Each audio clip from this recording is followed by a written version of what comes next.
فاتحين، يعني ممكن رامي ربيع. انا عايز اقول لك ان في كمية هري موجودة على التلفزيون دلوقتي، حاجة والله العظيم يعني رهيبة.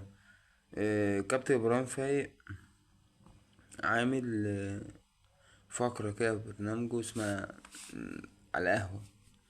على قهوة بقى جايب مين يا باشا؟ جايب احمد عفيفي، عارفين انتوا اه، واحمد عز وعمارة محمد تقريبا عمارة، وكابتن بقى حبيب قلبي رضا عبد العال، وكابتن محمود ابو الدهب، وكابتن عبد الجليل. مم، يعني تلاتة انت فاهمني، ما بيعرفوش او بيهجسوا كتير، وتلاتة تانيين بيتكلموا بالورقة وبالقلم وبتاع وبالمنطق والتحليل والكلام ده.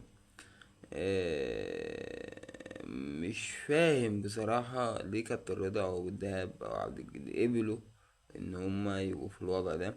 والله بجد انا واحد من الجمهور شفت الموضوع ان هو بيهزقوا، مش عارف ليه بيتهزقوا، يعني مش عارف ليه انا شفتها كده، ومش عارف هما ليه قبلوا يعني، بس ما علينا.